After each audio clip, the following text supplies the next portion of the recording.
What is up, my friends, and welcome to another edition of the XFL Week in Review. I'm your host, Mark Perry, editor of XFL News Hub, and on this week's show, Justin Dunk and John Hodge of 3 Down Nation. They are joining myself and Mike Mitchell to talk all sorts of things about the XFL and CFL partnership. Plus, we got some news bits as well as your emails. We'll keep the social media stuff shorter because we got a lot of things we get into with Justin and John Hodge, and totally appreciate both of them for coming on the program. I think you'll like what they have to say, and a very interesting conversation with them, myself, and Mike Mitchell. If you're watching on YouTube, well, before we get to that, if you want to be part of the show, remember, podcast at xflnewshub.com with your MP3s. Videos will call 888-430-7692 extension 3. Remember, we love to leave us a review on Apple Podcasts. We will read it on the show. We like them 5 stars, broskies. Get them out there as well. And remember to give us a like and subscribe to our YouTube channel as well. And speaking of YouTube, if you're watching YouTube, I finally, straight from Canada, got my Hamilton Tiger Cats hat in the mail. So I'm wearing it on this week's show. We'll get back to the XFL's Black Friday hat. But as a special treat, I have my Hamilton Tiger Cats hat, and I really like it. It's nice. And I think I'm the only person around town wearing a Hamilton Tiger Cats hat. So it is cool. And I like it. And I don't know if they're doing that 20% thing, but it came, within a week or so. So straight from Canada to my bald head, Hamilton Tiger Cats, Canada's team. Just like DC Defenders is America's team. Also, I got something in the mail today, and I'm totally copying XFL Markcast, but I got my Zoa energy drink. However, I'm not going to drink it now because it came in the mail and it's warm. So next week's show, we'll have my take on Zoa. I'm not an energy drink person. I drink tea. I don't drink coffee. I'm not a caffeine person, but we have a big box of them, and so I'm going to try the Zoa energy drink next week's show. Absolutely copying XFL Markcast on that one. We'll do it live on the show and see what I think about that. Smart Season question of the week. We have responses from you guys. We'll get to that later in the show after the interview. Next week's question, I definitely want your reaction to our interview with 3 Down Nation. There's some interesting things talked about on that show as well. But before we get into the interview, let's get into some news going on this week in the XFL, some real quick hitters. First, Oliver Luck's name is in the mix for the Pac-12 commissionership. Congratulations to him. He was one of a bunch of people. Now it's down to 3, Gene Smith, Dan Radakovich, and Oliver Luck. So we'll see if Oliver Luck, if that's where he lands. Remember, Oliver Luck was also as part of this Altua Sports Partners doing that name, image, likeness stuff. He was involved with that, and so was Urban Meyer, but now Urban Meyer, of course, is now the head coach of the Jacksonville Jaguars. So we'll see maybe if Oliver Luck is going to stay part of that, or he's going to be the Pac-12 commissioner. So we'll see. But his name is in the mix, the finalists, and they should have an answer to that sometime in mid-April. Battlehawks defensive tackle Casey Sales signs with the CFL Winnipeg Blue Bombers. Not my team, not Canada's team, the Hamilton Tiger Cats. We have updated our XFL to CFL player tracker, and it is up to date with the latest. I believe there's now 82 players, 81 players, 83 players, something like that on that list. We want to thank Mike Mitchell for his list. We put it on here, so we have that as well. So congrats to him. Hopefully they have a season. Luis Perez, he was out there throwing balls, but for Western Michigan and Louisville for their pro days. And he was making some impressions on people watching the pro days, seeing him sling the rock around. So Luis Perez, of course, is the New York Guardians quarterback. He was also the Harlan Hill Trophy winner in 2017 as the nation's top Division II player. So he took part in a couple pro days, did well. We have video up on XFL News Hub on that. Dave Naylor, TSN's Dave Naylor, and we get into talking about him and some of the other more mainstream guys covering the XFL CFL talks, and we get into that in our interview with 3 Down Nation. He was talking about that there was universal enthusiasm by the owners when it comes to this XFL CFL merger. Interesting use of words, but basically, like, they're all in, and everybody, at least on TSN's point of view, is that they're really excited about this potential merger or whatever it is. I still think they're going back to a hybrid thing. One of the things he said was, quote, "I don't think we're talking about referee clinics that we're going to share. I'm talking about integration of this league, the CFL, and that league, the XFL. There is, I think, very broad support for this idea, at least a full exploration of the idea. Player ratios, everybody's debated to a T, what the rules should be, from 3 down rules. We get into that in our interview as well. And last but not least, some good news on the traffic front for CFL's stuff. Dan Barnes of Toronto Suns reported some exciting figures brought to him by Meltwater and the CFL, that a large and growing interest in the talks between the CFL and XFL on social media, that there are big interests. From March 10th to the 12th, league posts related to the formalization of talks with XFL ownership garnered more than 2.8 million impressions and 150,000 engagements, a staggering year-over-year increase of 1,000%. However, I do point out in the article that, last year you can't really compare to this year due to what that was going on as well. But still, it shows a big interest in what's going on between the XFL and CFL, at least in Canada and in the United States, because another point of contention that they pointed out here is, during the 24-hour period from March 10th to 11th, there were more than 650 traditional media pieces published in 22 countries for an estimated ad value of $10.6 million. Not sure how they figured that out. Almost 20% of the visitors to CFL.ca during that time were U.S. based. And that's the interesting part, because there's not only we have a hardcore XFL fan base, because you guys listening are definitely hardcore. We might not have a season for a year or two, and you're still listening, and we appreciate that. But also you get those trickling in from NFL fans that are curious about what's going on in this XFL CFL. 20% of the fan base, let's even say that, most of those were XFL fans, and even some, more than half of those are probably NFL fans as well. So people are paying attention. And as we get closer to the finish line and more announcements, I think this is definitely, and with The Rock and Danny Garcia's social media influence, this could really be a big thing to come, but we'll have to find out about that. All right, so those are the news of this week. Let's, without further ado, let's get into our interview with Justin Dunk and John Hodge of 3 Down Nation and the 3 Down Nation podcast. In my opinion, the best CFL-based podcast out there. We'll get into that, where they talk with myself and our own Mike Mitchell. So let's check it out.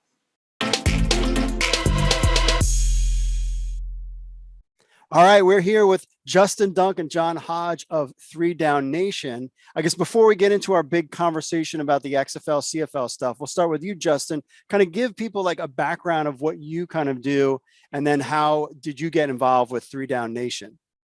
I'll try to make the Coles Notes version very quickly. So I played football at the University of Guelph and then wanted to cover it after my career. So worked for The Score. That turned into a job with the Sportsnet. And then Drew Edwards, who initially started 3 Down Nation when he was covering the Hamilton Tiger Cats for the Hamilton Spectator, brought me on board in a part-time role. That's evolved into full-time. Now we're independent with my boy John Hodge on here. So that's what we do. We cover the CFL, break news, and I believe, I don't want to be arrogant about it, just confident that we're the best website in Canada in terms of covering the CFL day-to-day, breaking news, analysis, and insight. Obviously about football, it feels like we haven't talked about football in a long, long time. Uh-huh. Yeah, and John, what's your background with 3 Down Nation? So Dunk is being modest. He was a star at the University of Guelph. And the extent of my playing football was about the age of 13. I realized that I sucked so much that if I wanted to stay in football, it was going to have to be not as a player. So I mean, I was a diehard Winnipeg Blue Bombers fan growing up. I'm from Winnipeg originally. I still live in Manitoba. And I launched my own brand covering the team independently in 2014. A year later, when 3 Down Nation was launched, we're just coming up on our 6th year anniversary. We launched May 4th, 2015. Okay. I joined the site, and I've basically just worked my way up, starting as, basically starting as somebody who was covering the team as a fan. And the last few years, I've been digging into it a lot more and really enjoying covering the league as a whole and getting involved in all kinds of publications, right? Whether it's print or whether it's podcast, video, all that stuff has been a blast. So I'm a CFL lifer and really, really honored to be part of the team at 3 Down. Oh, that's cool. And I was thinking, people are asking, I was like, well, 3 Down Nation is like the XFL News Hub version of in Canada for the CFL. But then I'm like, well, actually, XFL News Hub is the 3 Down Nation version because you guys have been around doing your game for a lot longer than we started in 2018. And then you guys have been around ever since, you said now you're going on your 6-year anniversary, which is cool. Yeah, I mean, probably a good comparison for people would be like we came along 15 years after Pro Football Talk. So we do kind of for the CFL what Pro Football Talk does largely for the NFL. And obviously you guys do that on the same scale, just for a different pro league. Yeah. And then you guys have podcasts and great guests. I highly recommend checking out their podcast. I've listened to other CFL podcasts as this news broke 3 weeks ago. And I thoroughly enjoyed what you guys are doing. I mean, you guys are knocking it out of the park. And then we also have Mike Mitchell, and everybody knows Mike. Welcome to the back there, Mr. Mike. No, thank you very much for having me. This is going to be a good discussion. Yeah. All right. So what we wanted to do is, because people were tweeting me saying, hey, you need to get some CFL guys on. And so I think we have the perfect CFL guys on. So can you just kind of give us XFL American fans an idea? They understand that the 3rd down and the 4th down, but there's a lot of other aspects of the CFL game that are different from what Americans are used to. Yeah, so I'll hit on a couple and then I'll let John kind of pick up what I miss. But I feel like the other main ones that you're going to talk about is the size of the field and the width of it. It's much bigger. You have ideally, if the stadium can fit it, a 20-yard end zone. So it doesn't get so compressed down there. It should promote more scoring and ideally more touchdowns. A yard off the line of scrimmage, the offensive lineman and the defensive lineman a yard apart. You have the waggle where other than your wideouts, and you have to have your tackles, let's call it bookended. So you have to have one person on the line of scrimmage outside of your tackle. But other than them, there's slot receivers that can run around and go in motion and go sideways, do whatever the heck they want before the snap of the football. Ideally, you want to hit the line of scrimmage at full speed. Obviously, you have the extra player on the field, and there's many other nuances as well. I'll let John touch on a few of those. Yeah, so in a base 12-man formation, I mean, Canadian football really does not utilize, or at least for the last 40 plus years, has not regularly utilized the tight end position. And that's almost a way in which the American game is kind of mirrored the Canadian game, right? Like when you think about the iconic tight ends in the NFL, whether you think about, Jimmy Graham, who kind of helped revolutionize that position, or Tony Gonzalez, or, more recently, a guy even like Hunter Henry, they can block, but that's not what they get paid the big bucks to do. They get paid the big bucks to line up in the slot and make guys hurt and make plays with their hands. And in Canada, your base formation, you've often got five receivers, 2 on the wideouts are on the line of scrimmage. As Dunk said, the slots are starting 8, 10, 12 yards back, using what we call the waggle to hit the line of scrimmage at full speed. And on the defensive side of the ball, you've got 6 guys who are part of the who are part of the base formation. You've got a free safety, you've got 2 slot corners. We call them nickelbacks in Canada. Then you've got 2 corners, and then the strong side linebacker position that in America you guys would call usually the nickel or the dime. We call strong side linebacker. So you've got a base formation of 5 receivers and 6 DBs. And I'll say, as Dunk said, when watching American football, I almost feel like it's claustrophobic, just as somebody who primarily came up on Canadian football. For Americans watching Canadian football, I'd imagine it's the complete opposite. It looks like, you've got all the room in the world, and it's almost agoraphobic, like you've got so much space. So there's a lot of shifts. I mean, at the end of the day, it is football, but there's a lot of changes in the nuances of the rules, certainly. Yeah, because I was listening to. Oh, go ahead, Mike. Yeah, as an American football fan who loves the Canadian game, I do want to ask you guys this question. Has it ever been suggested moving the goalposts to the back of the end zone? Because I think personally, from an aesthetic reason and a safety reason, it would be really cool. I know the NFL, there was a time way back when where the NFL had the goalposts in front, then a league came along, the World Football League, and they followed suit and they moved those goalposts. I think one of the cool things about the CFL is the space, as you guys were mentioning, the width, obviously the length, the 20-yard end zones. I think on television, a 20-yard end zone with the goalposts at the back, my crazy opinion, sorry for the crazy American opinion, but I think it would be very cool. I think on TV it would look better. It's a little cumbersome for Americans who watch a CFL game and going, wait a minute, as soon as you get to the goal line, there's these big goalposts standing right there. And it's like, why are they there? People didn't realize that the pro game, college game used to have a goalpost in front. So what do you think about that? Has that ever been suggested before, moving the goalpost towards the back end? I think, like I said, from a TV perspective, that would look cooler. Maybe that's just me. The only time I really feel like it gets brought up is when somebody runs into the goalpost. But other than that, it honestly hasn't got talked about at league meetings. And Hodge well knows, and he can speak to this too, that every year they look at tweaks to the rules and what they should do. But the goalpost is one, at least recently, that hasn't been talked about. Yeah, I think if you were to poll fans of the Saskatchewan Roughriders who had a ball, it was the West Final this past year in 2019, this past season, I guess I should say.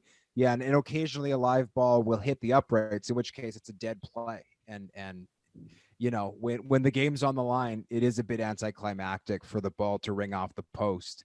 And and the play's dead. But other than that, it is a safety thing. It's been a long time since I can remember anybody careening into a goalpost, but it does happen, and the dead plays happen. So yeah, it has been part of the discussion lately, but it is certainly something that I could see the value in potentially. And I'll just say real quick, offenses use it sometimes as their 13th man when they get down there. I know when I was playing in university, we used that as essentially a pick, right? Like in basketball, a pick on the defender, and there's no covering that guy, right? Yeah. Yeah, well, here's another ignorant American suggestion. So everybody who's watching this who's Canadian, feel free to flame me. The Rouge, for any consideration, I was watching Toronto, it feels like 18 years ago. They're driving down the field, they're down by one. Here comes their kicker. Oh, forgetting the gentleman's name. He shanked the kick, and they tied the game. So, as an American who watches football, I felt like sitting there going, okay, why is this team being rewarded? This guy, it's not like he attempted a 60-yard field goal and just missed the upright. He shanked it. I mean, it happens. I'm not trying to bag on the kicker. And you could slip and all that, bad snap, whatever. But that's a rule that, I don't know if I understand that's sacrilegious to say that. But I think that's a rule, my opinion, that teams shouldn't be rewarded for a shank kick when they're driving down the field. That's just my take on it. I'm sure you guys have maybe a different viewpoint, so I'm bracing for it. So go ahead. So John, what is the Rouge? I've heard this term brought up, and I'm like, I don't even know what it is. So a Rouge is a 1-point score that does not exist in American football. It does in Canadian football. I'm far from an expert on rugby, but my understanding is as the Canadian game evolved in the late 19th century and incorporating some obviously some rugby and carrying those rules over from Europe and incorporating some aspects of the American game, it stayed in Canada and we liked it. Now, it is true 100% that from time to time teams are rewarded with 1 point for missing a field goal. But essentially, because the end zones are so big in Canada, right? They're 65 yards across, they're 20 feet deep. The idea is that if you advance the football via a punt or field goal or kickoff into your opponent's end zone, they are required to bring it out. And so let's say you miss a kick. Well, in the NFL or XFL, you miss a kick, the ball's out of play, right? In the CFL, you've got 20 yards of real estate back there. So you'll often on field goals, especially long field goals, you'll see a return specialist in the end zone and they have the opportunity to catch the ball. And if they catch the ball and they bring it out, there's no score.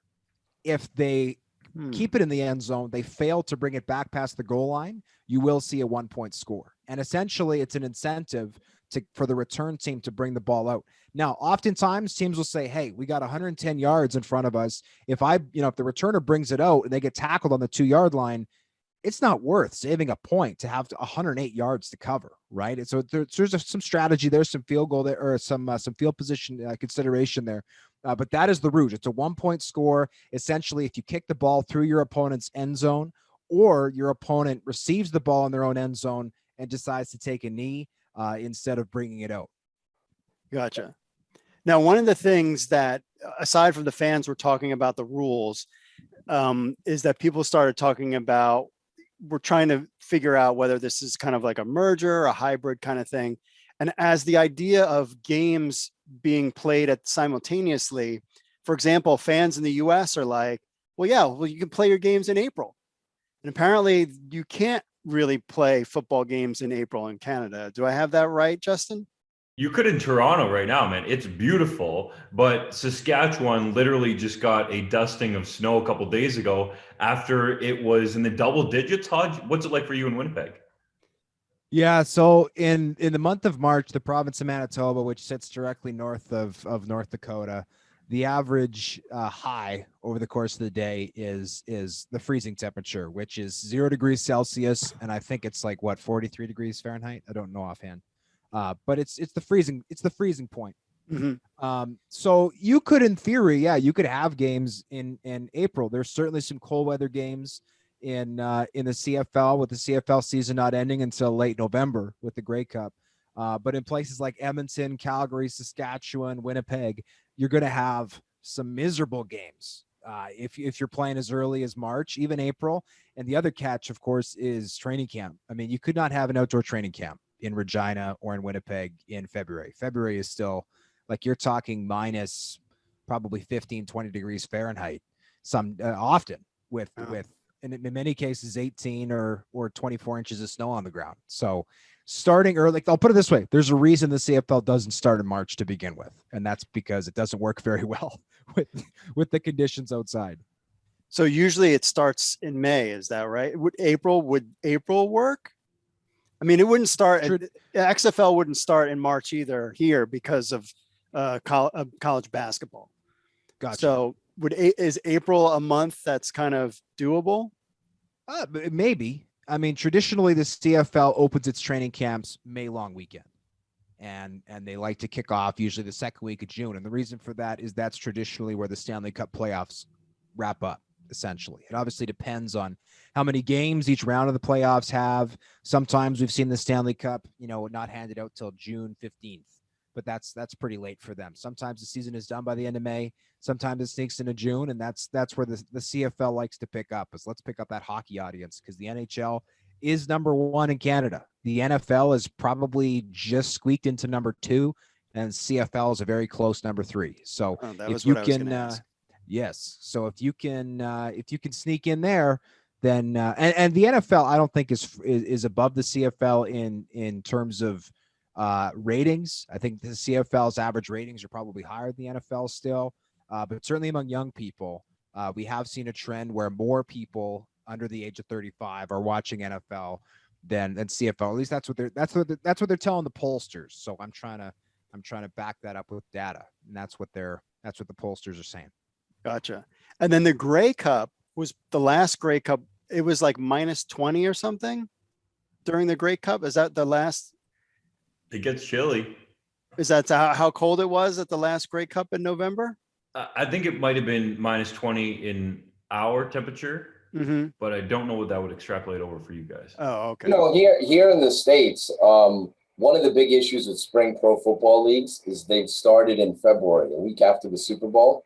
And, oftentimes fans of these types of leagues have requested that the teams be located in warmer locations. But, a lot of these leagues have had teams in New York and Seattle and Chicago and et cetera. So there has been, I guess in America we're accustomed to it. There have been games in February that have been in that 20 below, 30 below. And that's affected attendance too for startup leagues. I know for a fact, covering the New York Guardians, They had some pretty brutal games out there.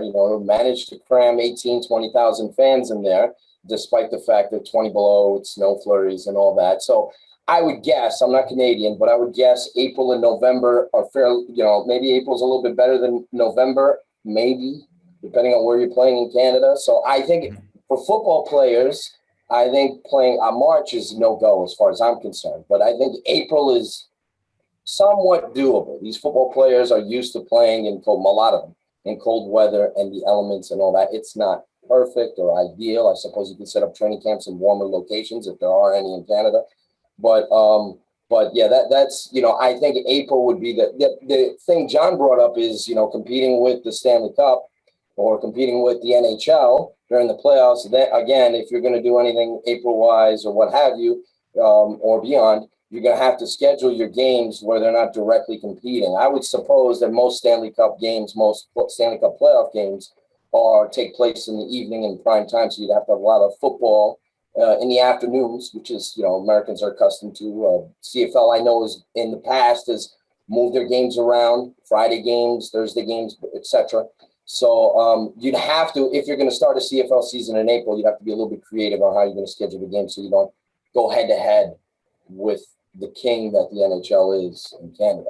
Yeah, to be honest, in terms of the NHL, guys, unless a Canadian team is in there, and it's been a long time since a Canadian team even won a Stanley Cup, or should I say sniffed one, then the ratings tend to drop. Like the last Stanley Cup champion obviously was the Tampa Bay Lightning. It was a little different because it was a hub city, but it wasn't like those ratings were through the roof. So generally the NHL, you're right, likes to play in prime time, and they always focus, especially on the weekends, on Saturday night. That's hockey night in Canada through the regular season.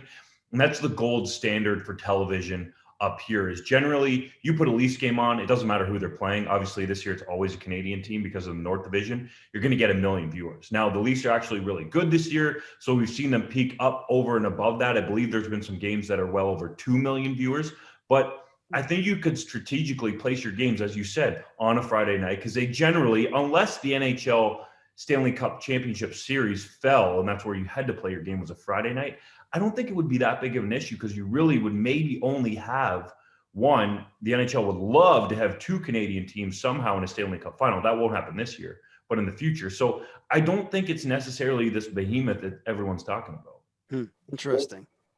And then, so to take it back to 3 weeks ago, when you guys heard this news about the XFL and CFL, I mean, our reaction was, oh, this seems kind of cool. In Canada, it opened up this whole host of worms between financial stuff and then, the rules and all this other stuff. So what was the reaction in Canada?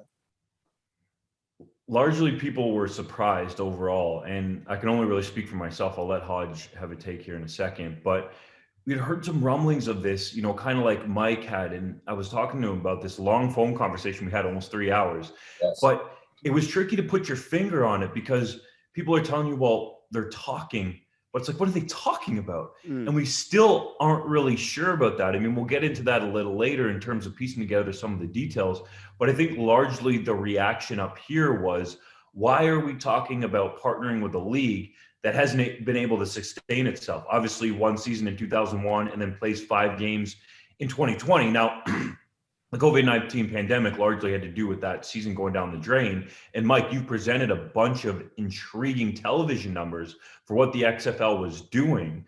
But I think people get really protective of the Canadian game because they think it's going to be just like another big American company coming in, like let's say Walmart, and taking out that mom and pop shop down the street, which is their CFL that's been here for a number of years. And the Grey Cup's been awarded for over 100. It's worrisome, no question about it. I don't want to see the Canadian game change, but I see some tweaks to it. I think the business model needs to be upgraded and updated. There's no doubt about it. And that's my opinion. I'm not saying that they're not in a position where they break even or they can be profitable now. I just think they need to create multiple revenue streams and get with the year 2021 and not be so gate and TV reliant. That's the old model. But anyway, I'll get into that momentarily. But yeah, it's tough. I understand from a Canadian perspective. You don't want to lose a lot of the great aspects of their game. And I personally would have a hard time, and I'm an American, would have a hard time with stripping away the CFL game. I can only imagine from a defensive standpoint, if you had to defend, let's just say they kept the CFL dimensions, 4 downs. So if you had 4 downs with the CFL dimensions, defenses are in big trouble. Scoring would skyrocket. They're already in trouble considering the width of the field, motion of receivers, all that stuff, the size of the end zone, everything else. But if you added an extra down, oh boy. So I know defensive players would vote against that immediately in Canada. But yeah, getting back to the original point, I'm an American and I'm saying this. I would have a hard time saying goodbye to the CFL traditions. Gotcha. I would have a hard time. I can see, I'd probably be more accepting of some hybrid. Like I mentioned, the crazy goalpost thing and the 1893 Rugby Rouge rule. But I would, it's just me being silly, but I would be more accepting of some hybrid of the rules than I would be of stripping it completely away. So John, what was your reaction when you started hearing all this? I want to preface this by saying that I appreciate the XFL for what it is, and I understand it has a passionate fan base. And I don't want to sound closed-minded, because at the end of the day, I want what's best for the CFL, because I care about the CFL. I have for my entire life. And if this is something that could, bring the CFL to a new level, or as Mike said, change the business model, help cultivate a stronger foundation, then I want to look for the positive in that. That said, I hate this development with most of just to be completely honest with the last 3 weeks have not been pleasant for me. I feel like the CFL has done a very poor job of really indicating or proving that they need a buyout. Basically, Randy Ambrosie sat in front of the Canadian government, the House of Commons Finance Committee in May 2020 and said, "Hey, we need $150 million." And they said, "Okay, interesting. Can we see your books?" And he said, "Nope." And they said, "Okay, well, good luck finding your money elsewhere." That's the very, very Coles Notes version. And just for some background on the CFL's finances, and I acknowledge too that I live in a bit of a bubble. Again, the super Coles Notes version is, the CFL was all the rage in its big markets, Toronto, in BC, in Montreal in the late 70s, early 80s. And the Winnipeg Blue Bombers and the Saskatchewan Roughriders on the prairies were like the little brothers. They needed help. There was gate equalization that helped keep those teams alive. There was even a time in the 90s when the Saskatchewan Roughriders had a telethon to keep their lights on. And that is completely flipped. Now we've got super strong markets on the prairies. The Saskatchewan Roughriders have an NFL caliber stadium. They do $40 million of revenue every year. And the big markets are in trouble. So the narrative seems to be, oh, well, the business model's broken. The CFL is dying. I mean, the league's been around officially since 1956. Professional football has been around in Canada since 1876. The way I look at it, and I've delved into some of the history, the CFL's business model, in my view, is not broken. Or at least if it is broken, it's been broken for 50 years, in which case that means it's been operating broken for decades. So I tend to reject the notion. I'm highly skeptical of ways in which the XFL can make the CFL better. If the choice is the CFL dies or amalgamates with the XFL, I'm not going to suggest that the CFL should die. I have seen that sentiment around. I think it's in every poll I've seen, approximately 30% of CFL fans have said, if it's 4-down football, I'm gone, which I think is a huge red flag for anybody who wants to potentially, enhance revenue by merging these leagues or amalgamating them in some meaningful way. If the CFL is only viable right now because it has these hardcore fans in key markets, well, if they bounce, I don't know what you're getting out of a merger.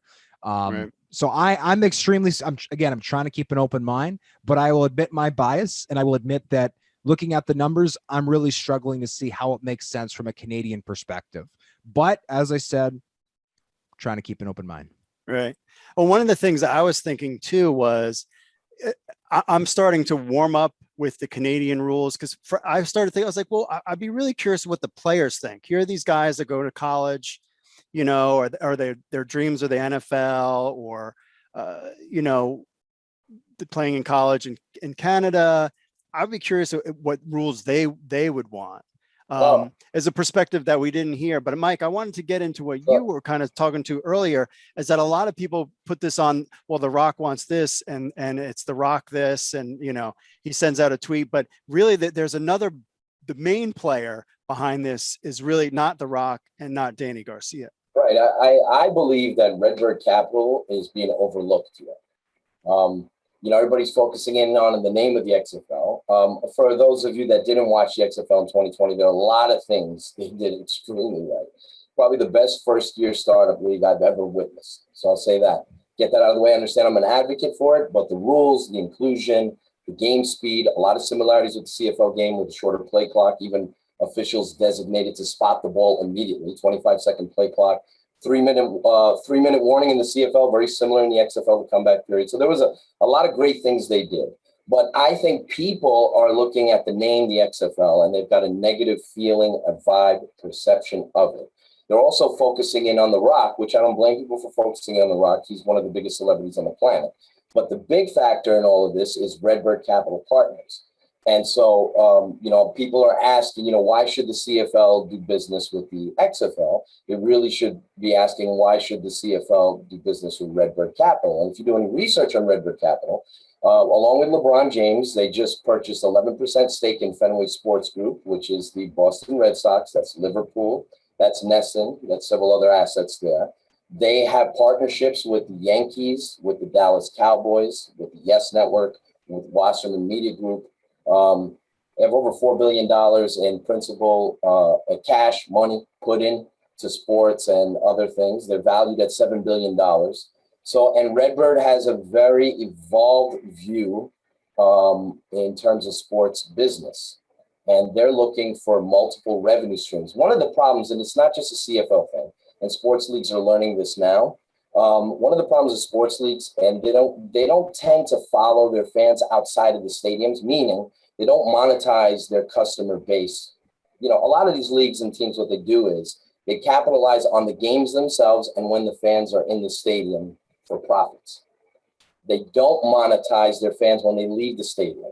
Now, the Cowboys are very good at it. The Yankees are very good at it. What a surprise. They're valued as the most valuable sports franchises in the States here. Because they're ahead of the curve when it comes to streaming, when it comes to connecting with their fan bases outside of the games. So I think Redbird has that same type of vision in terms of monetizing their fan base year round. Now, you can't have a model where the only way you make profits, the games are important. You can't have a league without the games, obviously, but you can't have a model where you only profit from the games themselves and the TV deal. In 2021, this is even pre-pandemic, but now it's even heightened now.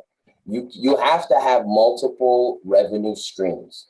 And with the CFL or any league right now, and I would suggest with the CFL, I know there's some steps being taken in Canada right now, but gambling is huge. That's another thing the XFL did really well. At the beginning of their games telecast, for anybody who didn't watch, they put the point spread up there. The announcers talked about the point spread, the over-under. They did prop betting. They talked about over-unders on how many touchdowns or yards PJ Walker would have. It was a constant running theme. That's going to happen in every sports league. Give it a few years, maybe 10 years. Every sports league, they're going to start off games with the Spurs are favored by 3 over the Raptors or what have you. So fantasy, gambling, streaming, you know, Redbird does a lot through the Yankees with Amazon. Obviously, The Rock has connections to NBC and HBO and all this. I think if you're looking at it from a CFL standpoint, if they're looking to evolve as a league, from a business standpoint, I'm not saying they can't survive. They've survived to this point. There are markets, as John mentioned, that thrive, you know, contingent upon how well the team is doing win-wise. You know, you see Toronto, some of these other teams fall on hard times and don't do as well. But it's not about surviving anymore. It's about thriving. Can you get the entire league to thrive? The only way you can do that moving forward as an entire sports league is if you create viable revenue streams, multiple. If you just rely on the gate itself and the TV money, which is decent, but not that much. CFL probably should get more than what they're currently getting from TSN. you're going to have issues. So a company like Redbird, now depending on where these talks go, you hear due diligence, you hear the crazy M word that everybody's scared of, merger, you hear letter of intent, all this stuff. They haven't reached that point yet. Depending on where this heads, I can't see where Redbird can't help. If they take some type of financial stake in the CFL, I can't see how they can't help the product, help its popularity, help its marketing, help its promotion. I can't see how Dwayne "The Rock" Johnson can't help the CFL. This guy has more of a followership than entire countries. So, so I mean, and that's just go look at the numbers. So I can't see where those things now, we talk about the game rules and all that stuff. We got to get there first. I like the fact that John is saying, he's taking a wait and see approach. I get it. But from a business aspect, marketing, promotions, financing, everything else that I just mentioned, I can see why the CFL will listen and talk to Redbird. Look who they're dealing with. Look who they're operating with. The Cowboys, the Yankees, everything else I mentioned. They do business with the NFL, NFLPA, Major League Baseball PA. So I can see why they would talk to them and look for business solutions. And that was all extremely well said. And you're absolutely right. I think you hit the nail on the head in terms of the Redbird connection, not so much the XFL. As you said, the XFL, from what I've read, that name is, it's probably something that would almost be a hindrance to a new league if these two leagues were to merge. You can't really call it the Canadian Football League if it's a merger, and calling it the XFL is probably not in their best interest either, because there's lots, there's tens, potentially hundreds of millions of Americans who have decided the XFL is garbage. I'm not watching it. It's folded twice. Now, is it their fault they folded the second time? No. Pandemic killed the league. Not their fault. But if it's about branding, you probably got to change it. I will say this, they made great grounds. Like XFL supporters here had to defend the XFL product to NFL fans. I'm an NFL fan. I'm a college fan. And they had to defend the product so heavily, and people were swayed and convinced that the XFL was a great product. And there were a lot of people who came on board with it. Now, I know people will point to ratings and attendance and all that kind of stuff, but when you compare the XFL ratings-wise for a first-year league, why should the Dallas Renegades against the Houston Roughnecks beat out LeBron James on NBC in prime time? There should be no reason for any first-year startup league to what people consider no-name teams with no history and no-name players to even compete. And, I posted it all over social media. People question, well, what's this XFL guy doing? He's making up numbers out of his butt. These are numbers from Nielsen. These are direct numbers. I used to get numbers from the networks, market shares, and everything else. I know exactly, and anybody can go online and document it. The XFL on cable television was even their last game, which is arguably the best game. I beg any CFL fan to go watch it, right? Vipers versus Wildcats, the Sunday night primetime on ESPN. That was 6th out of 150 shows on cable. Now, most people will point to the viewership and say 833,000, that's nothing to brag about. But in America, with all the options you have for a first-year league that's supposedly down and out, ready to fold, for them to be 6th out of 150 cable shows for a first-year league is excellent. That's not bad. That's not folding. That's not falling on their ass and struggling to find an audience. That is excellent. And they're doing it ahead of other sports programming. They were competing with The Walking Dead and all these other network shows in America, and they're 6th. So I take a little bit of issue and get passionate about anyone characterizing the XFL on-field product or off as a bad product or a failed product. It wasn't. 38 players in the XFL are in the NFL right now. 80 former XFL players are on CFL rosters right now. I realize a lot of those players were in the CFL prior, but they played in the XFL. They're going to have an opportunity to make CFL rosters, even if the ratio works against them. But that's the quality of the league on and off was proven. Yeah. And that's fair. I'll be honest. I didn't pay close enough attention when the XFL was on to really say one way or the other. The consensus that I read in general was the league is pretty good. The quarterbacks suck. That was the consensus that I saw. And obviously that's something that would change over time, right? Is you'd get better quality passers. And also, let's also be honest, there's lots of quarterbacks in the NFL who suck. Right. We got to remember too, eight XFL teams, right? 4 of those quarterbacks are in the NFL right now. There you go. And as long as for a so-called garbage league, half of their starters are in the NFL right now. Yeah, and as long as Nathan Peterman is under contract in the NFL, that means anybody can be under contract in the NFL. No, but it speaks to, these aren't just guys off the street that are not good enough to be in the National Football League. PJ Walker is not a horrible player. Taylor Heineke, who went toe-to-toe with Tom Brady, is not a horrible player. Jordan Tiama was second in the SEC in passing behind Tua. He's not a horrible player. He's on an NFL roster. Will these guys pan out as starters in the future?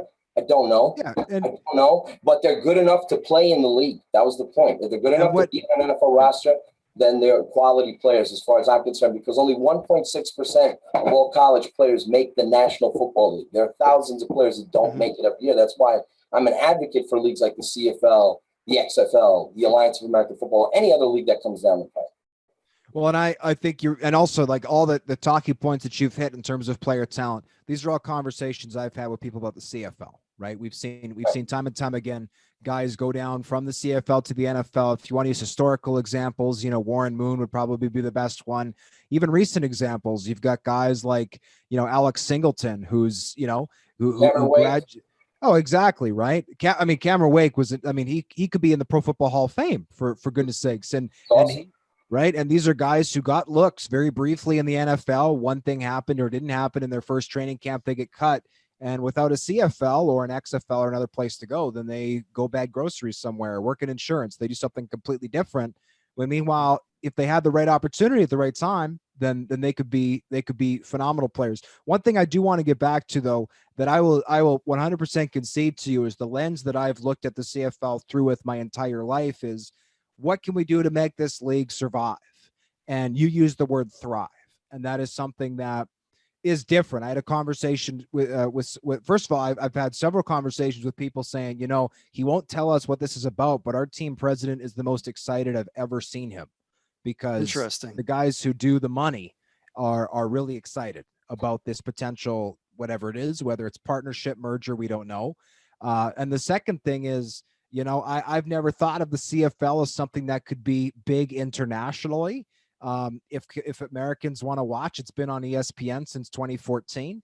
That's fantastic. Obviously, you want to get some of that American money, and it's worth a lot more once you bring it over the border. The exchange rate works beautifully in Canada's advantage. But yeah, maybe the CFL could be a big moneyed interest.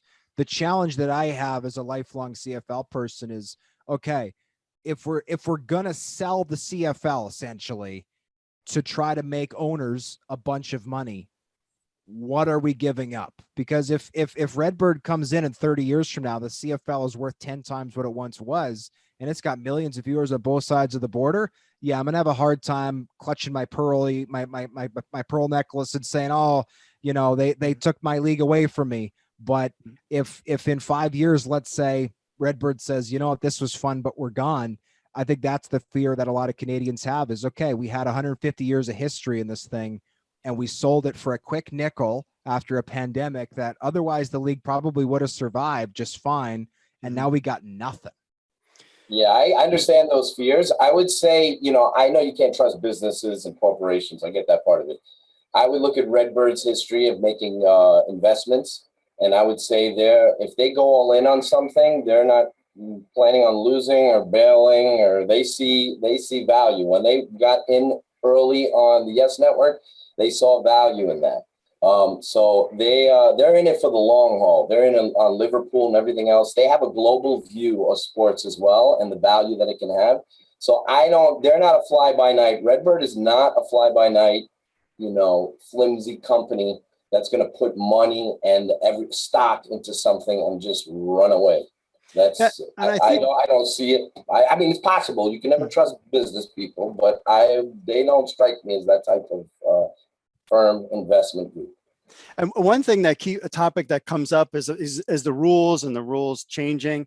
And I always go back to when the XFL was starting up, and they were doing research and they were using the Spring League to do. One of the things they tried to do was the way that punts are done in the CFL, where there's a halo. And I was sat and I was in a room with Oliver Luck and asking him about it. And one of the problems was that the NFL, the college players, they could not grasp to stay put before the guy caught the punt. And that was original. That was going to be a rule in the XFL, and they got rid of it. I assume that when they were going through this process, I mean, they took a whole year to make this rule book, and they definitely looked at the CFL. Like I would love to get like Sam Schwartzstein on or somebody and ask him, did you guys consider the 3-down rules? Because to me, I'm open to anything. Like, I think fans, I wonder sometimes if the XFL did some research, because Vince McMahon put in $200 million and they spent a lot of that before they even kicked the ball off on research. I mean, I have the football right here, the redesigned football, the whole deal. I'd be curious if they asked, if the XFL would have done 3 downs, if they thought it would have worked in the United States. Like, that's I'm all for it. I would go for it. But I would just be concerned that it would be a turnoff for the American fans, and then it would sag the XFL. And then, you know what I mean? Like that's a tough, and there's a lot of questions. And so we have, all these insiders here, starting with you, Justin. All right, it's been 3 weeks. And what are you kind of hearing? This is what fans really want to know is what are you hearing right now? Are you hearing anything? So to me, I hate using cliches, so I'll try to stay away from them. But this is clearly, and Mike and I think John would agree, and you too, Mark, much further along than just talking about talking. So in terms of the latest that I've heard, you have the stakeholders up in Canada that are all open to the idea. Across the CFL, I have not run into one person who is in a decision maker position that is staunchly against at least entirely going down the road and seeing what it could lead to. And I think they're very far down it. And you have high-ranking people that I've talked to in this country, respected business people in this country, that are saying that it would be smart, and even going so much as to say that there are people that cannot say anything in Canada because, and I get this sense, and this is just my opinion based on talking to these people, that they don't want to upset Redbird or The Rock or Danny Garcia or anybody involved on the XFL side. They don't want a leak coming from Canada. I think that's why the lips have been sealed. And I get the sense that when I talk to people, they say, I'm conflicted. I can't say very much. And to me, that points to some sort of an agreement, whether that's a non-disclosure agreement or something that they've signed to not let the cat out of the bag. So when I hear those types of things, often those get ignored. I'll give you an example.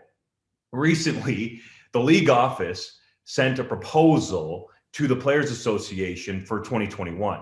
Well, the league made the players sign a non-disclosure agreement, and then the league leaked the news because they want to control the narrative. But in this situation, everybody up in Canada is being very quiet because I believe they don't want to upset anyone down there. So that to me shows that it's very far down here. And I'll just flat out say it, that anybody with TSN is biased in covering what is going on here. I really believe that, and I'll flat out say it, and I haven't said this anywhere else, they're good guys, but Dave Naylor in particular, and to some extent Farhan Lalji, know more than what's going on here because TSN has such a major stake in football in this country. Yes, they pay $50 million for the TV rights for the CFL. They also have the NFL rights up here. They have the NCAA rights, and people would like to see U Sports covered more. There was some talk there that maybe the Vanier Cup, our university national championship, could end up at TSN, but they would love to have a bigger league, potentially, if they do pair up with the XFL, to go against Sportsnet, who's the major other sports media company in Canada that has the Toronto Blue Jays games on every night of the summer, pretty much, right? Baseball doesn't take anything off. So I think that's why there's so much at stake for TSN. And that's why those guys, admittedly, are biased and really can't say very much here. And I believe Naylor is doing the league's bidding here in getting people used to the idea of 4 downs and all of the things that are going to come along. That's just my opinion, but it's really the way that I see it. And that's how a lot of people around the league see it from the ones that I've talked to. Interesting. So John, what about you? What are you kind of hearing? Well, In terms of actual details as to what a merger could look like, I'm hearing very little details. I know, speaking of Dave Naylor, he floated on Twitter about a week ago that, it's reasonable to believe, I think was the wording that he said, that the CFL had signed non-disclosure agreements regarding their talks with the XFL. I spoke with somebody today who says they believe that to be a fact, that the CFL has signed non-disclosure agreements, which would explain why a lot of the details. Because I'll say this, the CFL is a very tight-knit community, and very little stays secret in Canada for long. I mean, this is a league where, there's a lot of open secrets. There's a league where, especially on a 3-down, right? We get all the scoops. Well, yeah, 3-down is 3-down. Exactly. 3-down. I mean, that's part of what we make our living doing is, the CFL doesn't, for example, and between the league and the Players Association, they don't disclose any player contracts. Well, 3-Down Nation has developed a nice reputation for being the place to go if you want to know what a contract is like. It's only in the last couple of years that some teams are even willing to report how long a contract is. Oh, it's a 2-year extension versus a 3 or a 1, etc. So the details are scarce. I don't think, and I've looked at all the scenarios, I've talked them through with people. I don't think that an American League, National League baseball model would work for the Canadian Football League and the XFL for a number of reasons. Primarily is I just think that the games are too different. In Canada, with the extra space that players have to cover, we have a lot of 220-pound linebackers. We have a lot of 265-pound defensive tackles. We have a lot of, our reigning most outstanding player in Canada, Brandon Banks, who used to play for the Washington football team. He's the same size as my sister. I mean, the guy is 5'5" on a good day, and he probably weighs 155 pounds soaking wet. Now, he's a tremendous football player, and the fact that he is that small is irrelevant to his on-field production.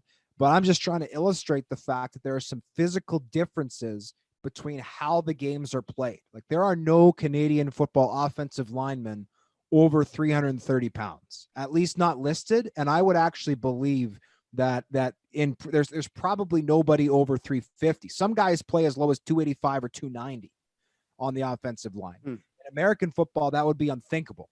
So if the idea is, the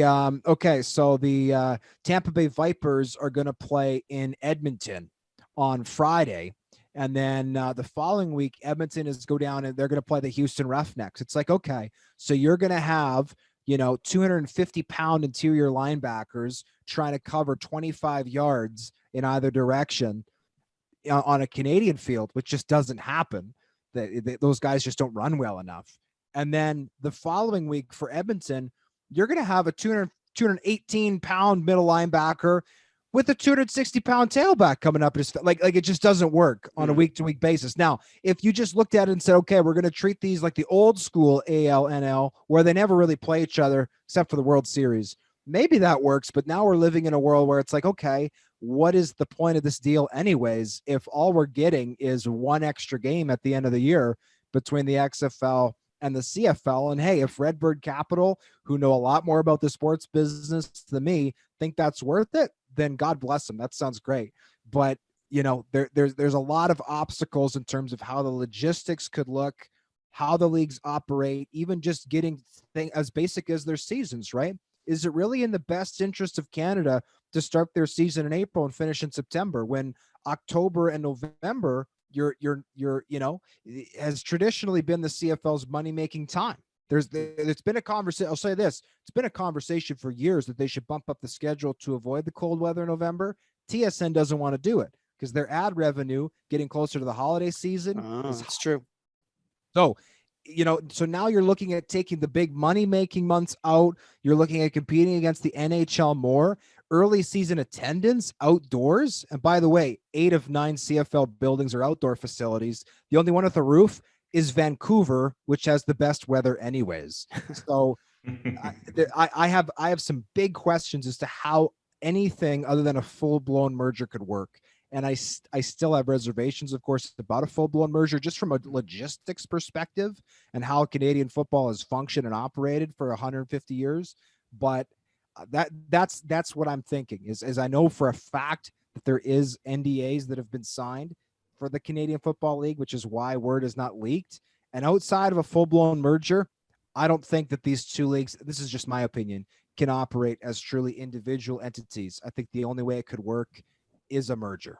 And I'll say real quick, and I don't want to cut Mike off, but I just think this is important.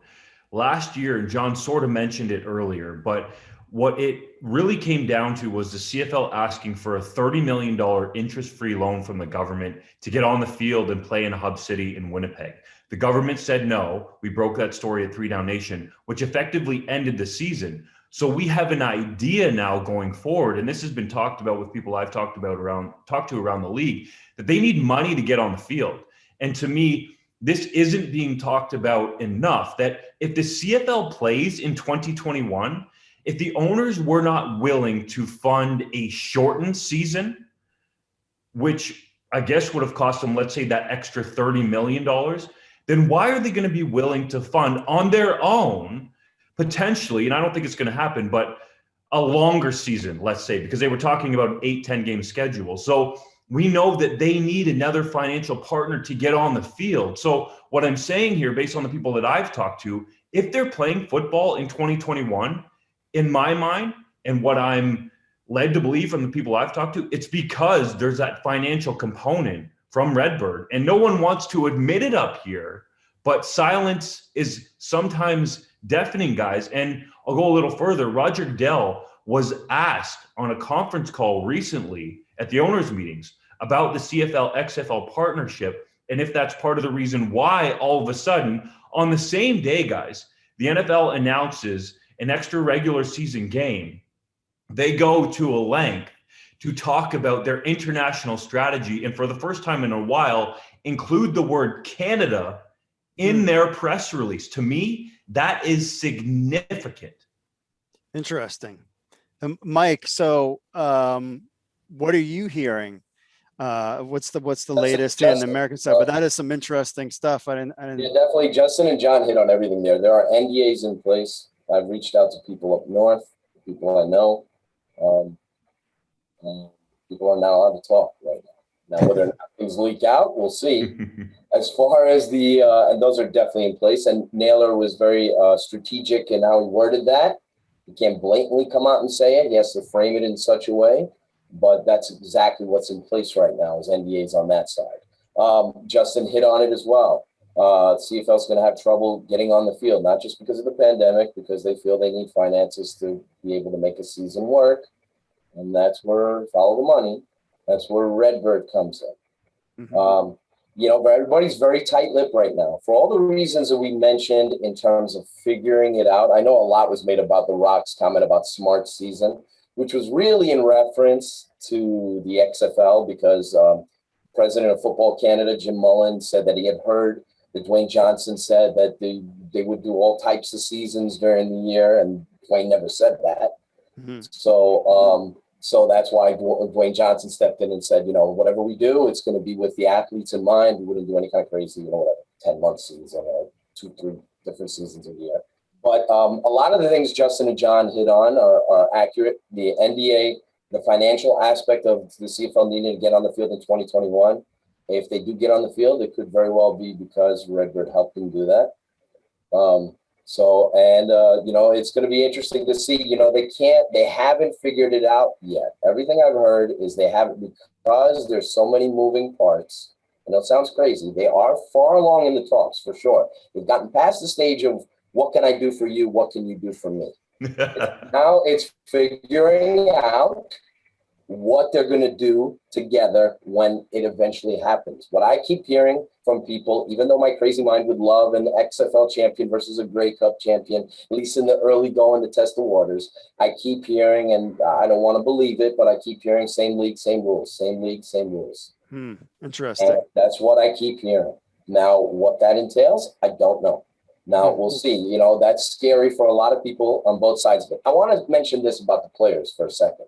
There are a lot of the CFL has great players. They have the quality of play is excellent. So I'm not in any way trying to be negative towards the CFL. But a lot of American-born players choose to not go play in Canada because of the style of play, one, because of the money, and the living situation, fine. I'm not saying CFL players aren't paid well. The third aspect is the style of game and whether it translates to the NFL. They're used to playing the NFL in college style, and a lot of American players say, I want to go live in Canada. I want to make that X amount of money. And they have a difficult time making CFL teams because they have to adjust to that game and the ratio, which I like. It's like a territorial system thing. I like when the AAF had a territorial draft for the American teams. A lot of American players won't go play in the CFL. The CFL, I would still keep the ratio. I'm not saying they should change that, but a lot of American players won't go play in the CFL. It kind of limits the quality of players that will come play for you because they don't feel like the CFL is a true transition into developing into being an NFL player. Now, for someone like me, I believe that any American-born player who goes and plays in the CFL and is a great quarterback, to me, that translates to being a great NFL quarterback. I know people look at me like I'm crazy. That's fine. I think Bo Levi Mitchell can play in the NFL.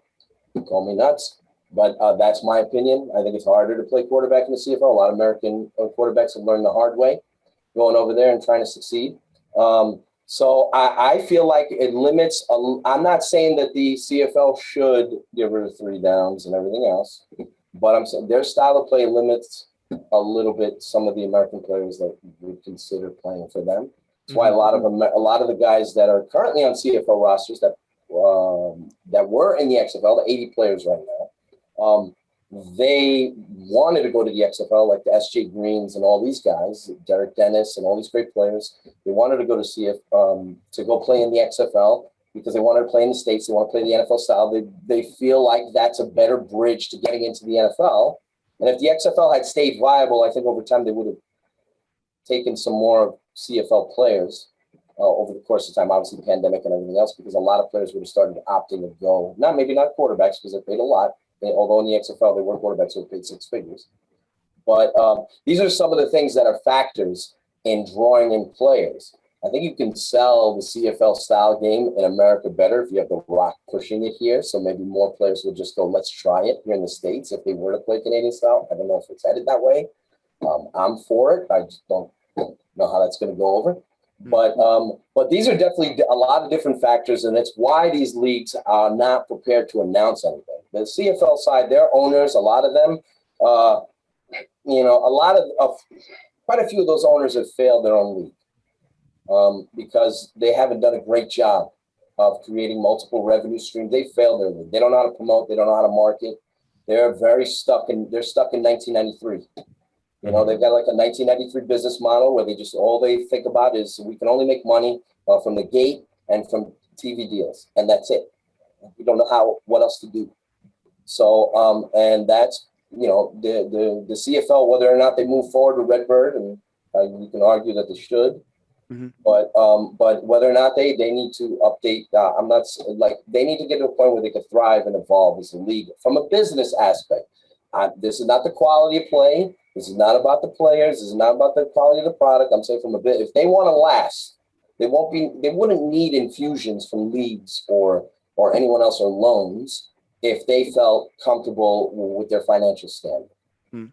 So you mentioned it there, Mike, just real quick, if I can fit this in.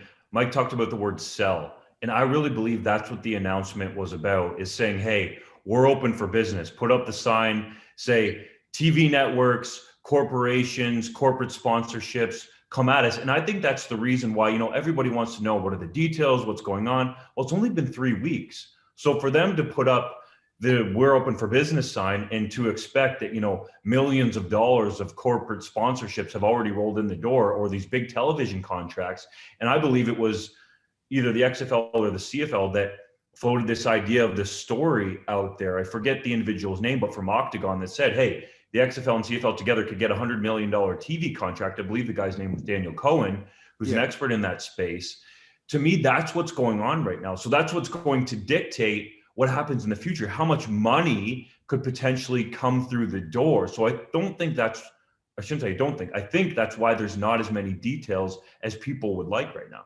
Gotcha. So let's wrap this up because we could talk for hours. But I'm going to give you're going to be the Danny Garcia, Rock, Randy Ambrosi role.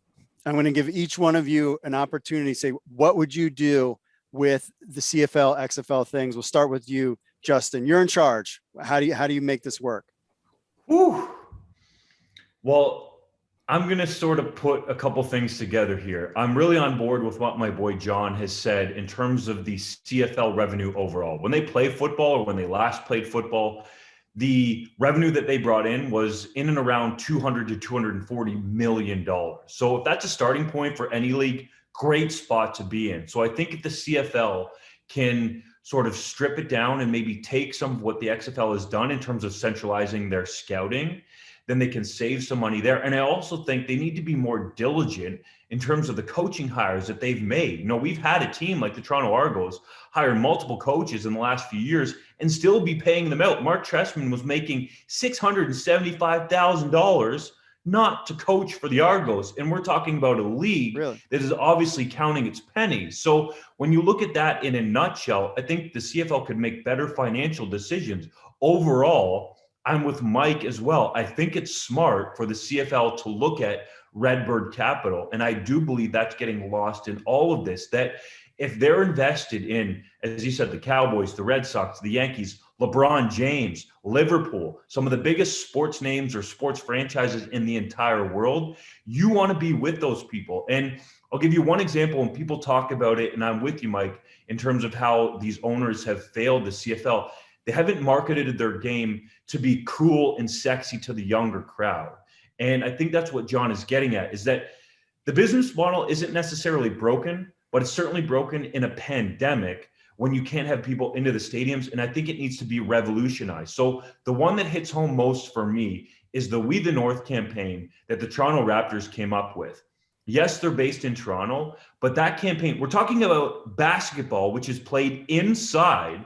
But their We the North campaign, I dare say, took over the country.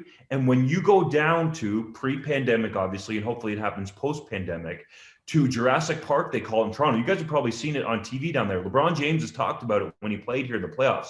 It is electric around Scotiabank Arena. Inside is packed, but outside, and yes, winning the title helped. But even leading up to that, you had tens of thousands of fans packed in the streets before the Raptors won a title. And I really believe that We the North campaign hit home with that younger demographic. It brought Canadians together. The CFL, I dare say, has not had a campaign like that since they went radically Canadian or Our Balls Are Bigger. And that was in the mid-90s. So I think Mike is bang on with that. They haven't invested in marketing, specifically in BC. As good as David Braley was in terms of keeping two teams afloat at the same time when he owned the Lions and the Argos, he didn't market and he didn't invest.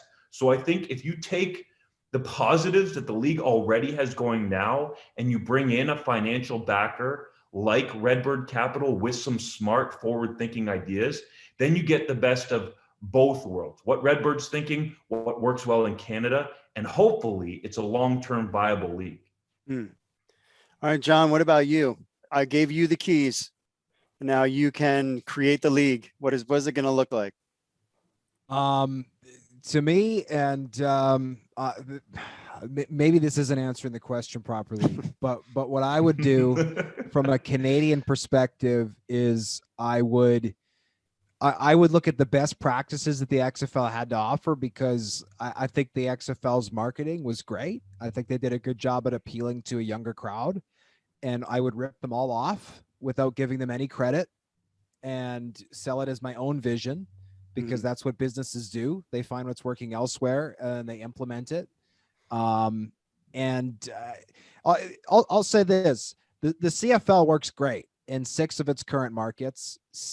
The Montreal Alouettes seem to be rounding the corner, and the narrative that seems to be pushed up in Canada, and I think certainly in areas of the United States, is, oh, well, the CFL is just not financially viable. And the comparison I would say is, well, if you had 9 people go on a diet and 6 or 7 lost a bunch of weight, you wouldn't look at it and say, oh, the diet doesn't work, because you still got a couple people who haven't lost any weight. What you'd say is, wow, those people must have done the diet wrong. And that's what's happening right now. Dunk is absolutely right. Toronto and BC have done a terrible job of marketing those teams.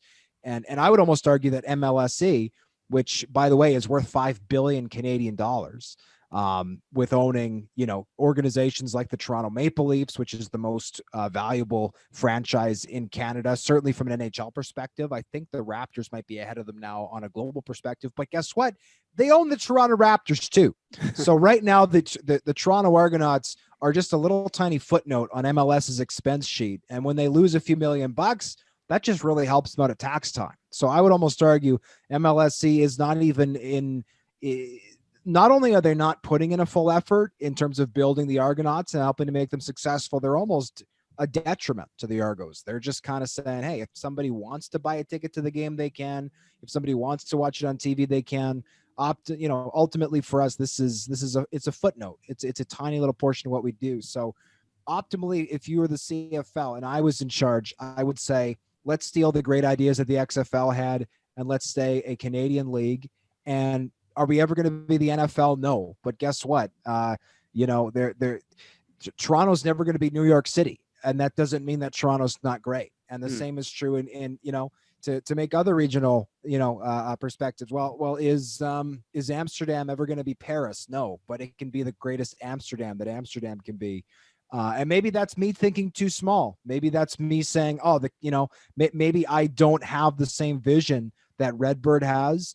And if Redbird is an organization that can quadruple or better yet, turn the CFL into a money-making, globally known brand, then I'm just guilty of thinking too small. But for me as a Canadian, a proud Canadian, not disrespecting the NFL or the XFL, in my view, we consume so much American media and we're influenced so strongly by American culture.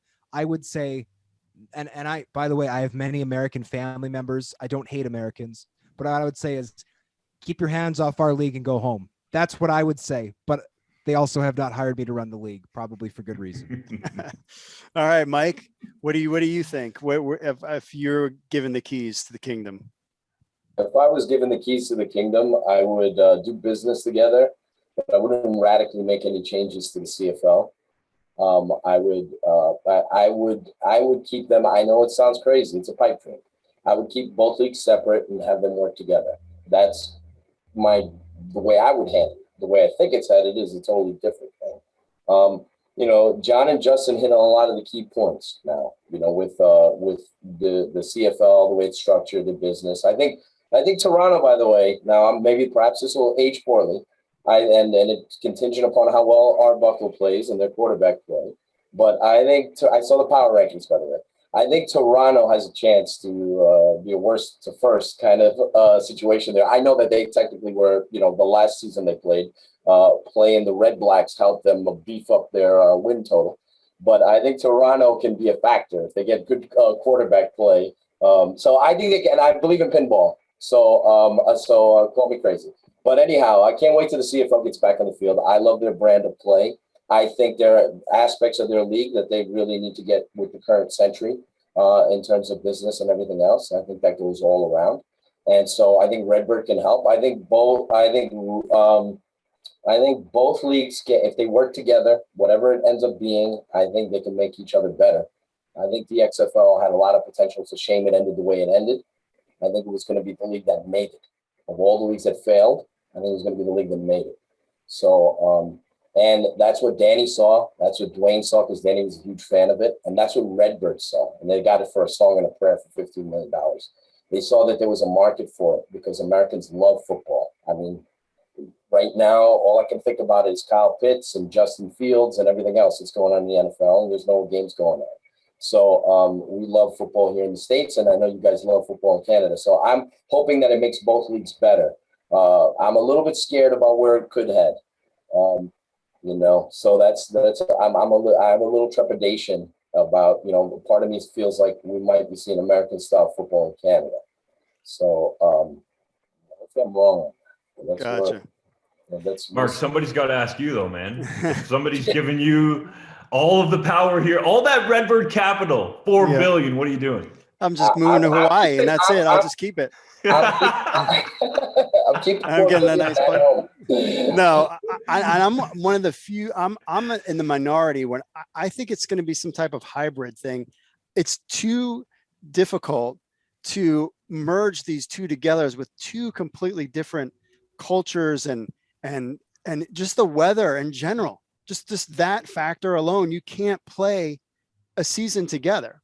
And there's the hockey aspect of it in Canada. There's the NFL and college football thing. What I think you could do is, potentially play a couple games, against each other during that sweet spot during the summer. The XFL season goes until August. And then, the XFL teams go and have their playoffs, and then they have their best team play the CFL team in that July month, where you have flex scheduling or something going on in the CFL. So they're taking off and still playing games. And then the CFL can run its course and go to November and still have their Grey Cup. I just don't see it possible that you could stop the CFL season in August, you know what I mean? And then play for the Grey Cup. And there could be 2 American teams playing for the Grey Cup. Like, I just don't see how all that would go. So I think the only way you could do it, at least initially, is you play the CFL plays its season this year. Same rules, everything, whatever. Next year, you maybe throw out maybe some new rules, that kind of thing. Nothing major, perhaps. Who knows? Because from what, Mike, you've been hearing, and you wrote a big article, a lot of people talked about it, that the 2022 XFL season doesn't seem like that's happening. And then you roll into 2023. I think they need to play with this for a while before there's any kind of full-blown merger. And I've always said this from the beginning. If it's a full-blown merger, then yeah, the CFL books were really bad. If it's kind of a hybrid thing, then the CFL's books are not as bad as people are making out to be. And it's just kind of, they are actually legitimately just kind of helping each other. And that's kind of, but you guys keep hearing the whole merger thing. So, but who knows? And I'm all for it. I'm super excited. The fans on XFL News Hub and on XFL Markcast and Mike's been on shows, and, we are super excited to even just watch the CFL. What I'm excited about, Mark, is I want people to sample the CFL game. God willing, they get on the field.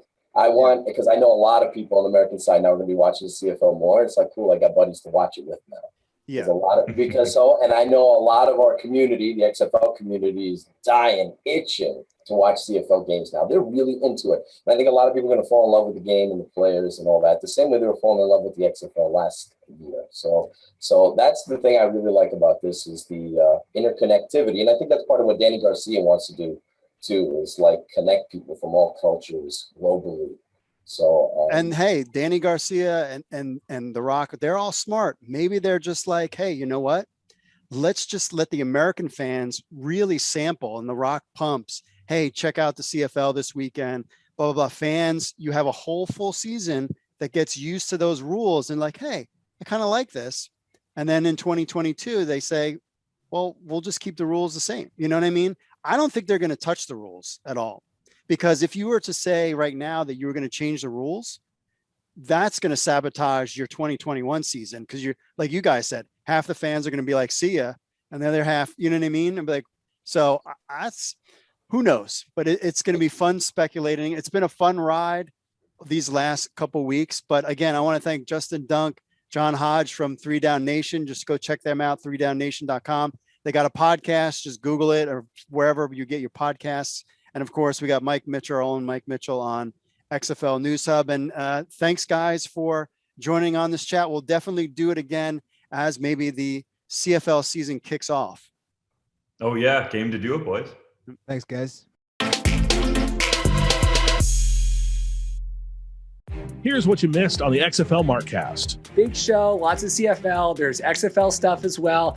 We have Jim Mullen coming on. He's the president of Football Canada, and he's also with TSN. Remarkable interview. We just got done talking all about, what does this merger mean, dismantling the greater, Canadian football, everything going on, the infrastructure that they have in place. And then Connor O'Neill comes on as well, fellow Canadian CFL podcaster. And, just again, trying to really round out the conversation and inform us, the listeners, everybody, viewers, as much as we can about everything going on. Did you like our interviews with Jim and Connor? I did, and you'll get those here in a second. And I got a lot of thoughts about those things afterward. Like change is good. When you understand all of the aspects of something, then you're like, well, maybe I can form a different opinion. You don't have to believe in something straight away. So I like your Las Vegas throwback XFL jersey. Yeah, there's been a lot of talk. I'm going to turn around here. There's been a lot of talk lately about, XFL 2020 and then XFL 2001 and, the twice failed league. So this is my new old stock. It came, I was going to do a whole thing on the show and then all the CFL stuff blew up. So we never had a chance. It's my Rod Smart, He Hate Me jersey. I'm going to turn around. That's great. That is so amazing. If you want to take away that link of a professional outcome, you're giving an athletic director or an administrator another reason to pull the pin.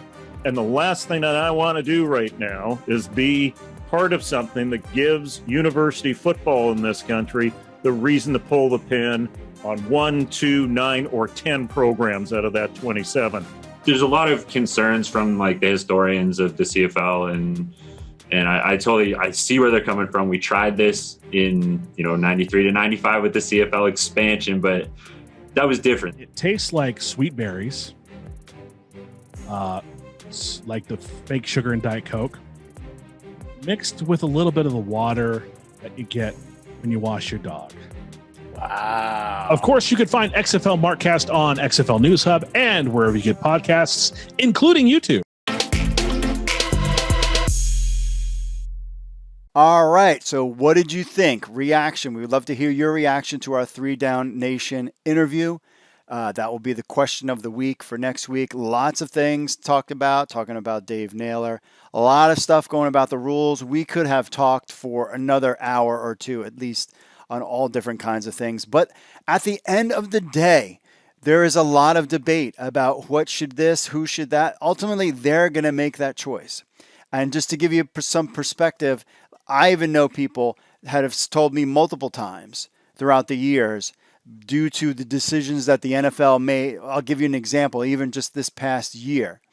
I was with a group of people, and a couple of them had told me that they would never watch the NFL because of the whole Colin Kaepernick deal and whatever political deal that they were bent out of shape with. And then I think in week 5, we were all at the same place watching football games together. So, and people are like, I'm never going to watch it again. And honestly, you can enjoy your baseball and you can enjoy, cornhole if you're in the United States or whatever. I mean, people are like, I'm never going to watch it again. Honestly, the powers that are going to do what they think is best, regardless of what we say, what we debate. They're not going to go on Twitter and be like, wow, a lot of people on Twitter think we should do this rule, so let's do it. I think they're definitely getting feedback and trying to get a sense of what they need to do. But ultimately, at the end of the day, it's the survival of both of these business entities is what they care about the most. And if they're going to alienate 40% of the fans, if they're going to piss off fans in the United States, ultimately it's going to come down to what kind of TV deal that they can get. That's what's really the people that they're sucking up to the most, more than fans. But clearly they don't want to alienate fans. But I have a feeling whatever comes my way, and especially for me, I was over the weekend watching some CFL games, and I'm fine with the 3 down football, honestly. And I'm fine if they were just to say, hey, we're just doing CFL rules and that's it. Case closed, but with a smaller field. Even with the smaller field or with the larger field, it doesn't bother me. Honestly, I just want to see them play. And I want to see the CFL players and XFL players have opportunity. This isn't about me. It's about them. And honestly, I'm not like, I'm never going to watch again, no matter what they do. I'm all in regardless. And I think that's the kind of approach, because we can argue all you want on Twitter about this, that, and the other thing. But ultimately, at the end of the day, they're the ones that are going to make the decision. And if you don't like it, you can leave. That's your freedom of choice. But for us, I'm sticking around, and I'll get used to 3 down football. I'll get used to the larger field. I had no problem watching the games. I really enjoyed watching my Hamilton Tiger Cat games. From last year and some highlights and stuff like that. And I'm already starting to figure out who my favorite players are. And so it was a lot of fun. So people are going to get into debates. Y'all need to just chill out a little bit, because I think the little rhetoric is getting a little heated about the rules and all sorts of things. We'll just ultimately at the end of the day, it's a holding pattern. We'll just sit and find out when it happens. Then we'll talk about it. But if you are not a person who is averse from change, no matter if you're a CFL fan or US fan, I mean, because we could go 3 downs in the XFL, we could take the full CFL rules, or even in the CFL, there could be some XFL rules. If you don't like change, I have news for you. The next couple of years are going to be really hard for you because a lot of things are going to change. So ditch your VCR. I always tell people that don't like change are the ones that still have the VCR with their, the 12 flashing. They never knew how to they could never figure out how to do it. They still got their VCR plugged in. Come on, things are streaming. It's called Netflix.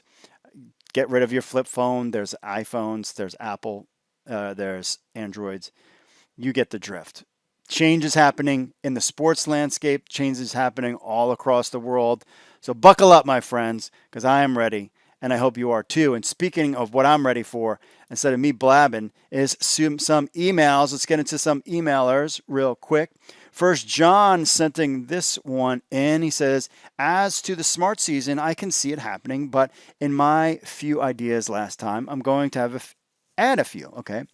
If you have more of a hybrid idea, then the CXFL season could start at BC Place, which is a dome, maybe on a Saturday before President's Day in early to mid-February, hosting the home opener of the Seattle Dragons. It's about a 3-hour drive from Seattle to Vancouver, and any road fans are willing to go to Seattle for a game wouldn't have to go that much further. That's a good idea. That Sunday and President's Day could have the rest of the first week's games. Perhaps some members of the XFL streaming media could be enticed to come to that first game in 2023. Absolutely, man. I told you, people. I am working on getting my. I hope they have a CFL season this year. I am working on my passport and getting that thing done, so I'm ready to go. I'm in there, 2023. I'll go to Canada. Let's do it. He says, I'm not sure if this could work in reverse considering the current XFL stadium dimensions, but expansion teams along the border and the U.S. side could be informed that they might need to have stadiums that can accommodate a CFL-sized field. So in the future, a fall CFL game could be hosted. Any 2 of the 4 teams in the CFL, blah, blah, blah. So that's one thing. Might want to chat with some fans at the Grey Cup in Hamilton this November when you're there. I believe the game will start around 6 p.m. Eastern. If you meet some fans who aren't Hamilton fans or fans of a team not playing in the Grey Cup, don't worry. They wear their jerseys with pride, like from Alberta or BC. Ask them. Have you gone to many Grey Cups? No, I don't even have a passport. So I haven't even left the country. Some people were telling me that you could go to Canada without a passport. Is that even true? 3, the XFL can pick and choose what rules it likes from the CFL. No one in the CFL will object to the XFL enhancing their league, but some of the rules are linked. Longer, wider field means 12 men on each side, and I don't think a 12th player alone in the current XFL is going to work. And smaller field, 12 on each side. 3 down football really gives the defense a huge advantage closer to the end zone. That's it for me. I hope you do make it to the Grey Cup in Hamilton. Hamilton is/was the steel town of Canada, and it's no surprise that their uniforms are similar to Pittsburgh's. I was thinking that too. Toronto is the Wall Street. Hamilton is much more blue-collar and hardworking. You made a good pick. Thanks again. John, checking in. Thank you very much. I got my hat on. Totally excited to come check all that kind of the Grey Cup out. It would be so much fun this year to do it. Just get my jab, and I'm ready to go. I'm in there, and I'm ready to rock and roll. All right, we got a message from Ted. He says, I'm in BC Lion Country. Canada's team is the Saskatchewan Roughriders. The only reason to pick the Hamilton Tiger Cats is that it's easier to pronounce. I did it. Saskatchewan Roughriders. Saskatchewan Roughriders. Saskatchewan Roughriders. Boom. I said it. And no, because Hamilton is the best. And all other teams in the CFL suck compared to my team, the Hamilton Tiger Cats. So get it straight, Ted. Mark, While the CFL games on YouTube I mentioned previously are not an official CFL channel, these are not games with some jabroni recording his TV with a camcorder or smartphone. These are people who have recorded the live HD TSN broadcast and uploaded to YouTube. Isn't that like illegal? They are the same quality you would get watching games. Yes. So, and this is from Evan. Yes, I did check out some of the games. I think it was CFL Archives or something had a bunch of games on there. So thank you, Evan. Yeah, everything was great quality. He also says that if you go to cfl.ca/grade-cup-on-demand, that there's Grey Cup games on there. And I did kind of check that out a little bit. Paladin Demo checking in. 12-hour work days are catching up with me. Haven't done much progress. Logos and sliding beads for the helmet. Some more of his Blood Bowl concoctions that he's making. Very cool stuff there. Appreciate him checking in with his stuff. Let's see what else we got here. Mark, here's what I think that startup leagues like the XFL make their mistakes. They try and go coast to coast from the outset. I'm a firm believer that if you're going to start a football league, you need to stay off the West Coast for at least 5 years. Interesting. The AAF went to Arizona, Utah, San Diego. The XFL had Seattle, Los Angeles. I have nothing against those locations. I've visited them, good places. Lived in 2 of them. But to me, the first year is to do a proof of concept, also known as a proof of principle. It gives us the definition. I get that, but remember, you don't want to. I don't agree with that. I would have it across the country. I don't think it really matters. The XFL would be playing this year if there was no vid that happened. So we'd be in the middle of season 2. So I don't think you need to do any of that kind of stuff. He says, can we run a football league and find people to watch? And to do this, you need to stay out of the Mountain and Pacific time zone because the travel in and out of those time zones is going to kill your budget. All right, I guess, a budget. I can kind of see that a little bit. You got me there. So what do you think? How would you set up a league with enough teams and critical mass for the rest of the country to care about? Keep the geographical footprint small, like a college football conference, start in Texas. 29 people, a lot of rabid. I mean, I guess I kind of see that. Just starting in Texas. But again, you need to have teams in other locations to pull in fans. So at least and hit those major markets. I get what you're saying about trying to save money, but I don't know. The football crazies nationwide are going to watch no matter where their teams are located. That's true. Now, if we're talking about CFL XFL merger, to me, it all starts with Texas, largest population base with rabid football fans. 3 teams in Texas at a minimum. If you're playing in the spring when it's cold in Canada, send the Canadians south and to the domes in Canada. Houston and DFW might be able to support 2 teams, but yeah, proof of concept page. Disclaimer, I'm not a Texas guy. Moved here. I'll give credit where credit is due. These people love their football. Case in point, Katy ISD built a $70 million high school football stadium. Yikes. $70 million high school football stadium. And finally, Joe sent us an email talking about Drake and The Rock having all these issues. Joe Smith, problem. This is an article written by the guys that were just on the show, 3 Down Nation. This isn't us. You got to send this message to them. But apparently he's not a fan about the whole Drake and The Rock thing and Drake wearing a t-shirt's not going to do it. Joe Smith, wrong show, wrong website, and also wrong country because we're in the U.S. 3 Down Nation is in Canada. So, speaking of 3 Down Nation, again, Justin, Dunk, John, Hodge, thank you. Thanks to them so much for appearing on the show. We're definitely going to do it again, especially if we can get a CFL season kicked off to do, get their ideas on that stuff. We're working on more great guests from Canada to come on the show and kind of talk with us and explain how these kind of things go and everything's with the CFL. And we're all learning. We're learning, and it's fun. Could you imagine if the XFL just came out and was like, yeah, we're not going to have a 2022 season. We'll see you in 2023. And that's it. least the CFL stuff gives us something to talk about. I've enjoyed watching guys like Rod Peterson. I've enjoyed listening to 3 Down Nations podcast.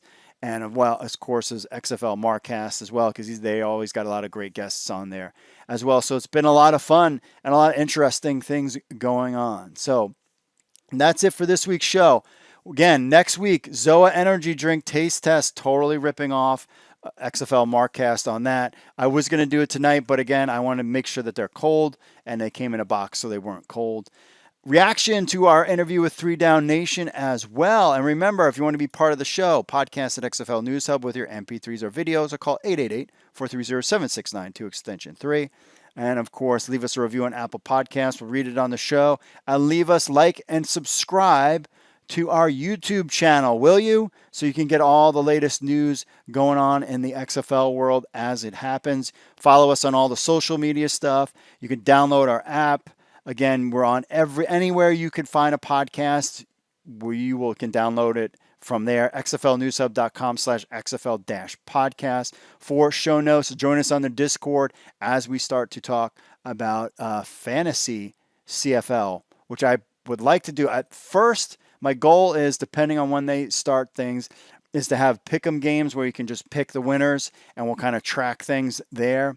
And then at some point, and maybe in July, is roll out like a soft rollout of some fantasy, and maybe play like the second half of the CFL season. Or maybe if they start up, we'll find out about that. But that's it for this week's show, folks. Thanks for listening. Mahalo. God bless out there for all my friends in the United States and Canada and around the world. That's it for me, folks. And I will see you all later. Go Hamilton Tiger Cats right here, baby.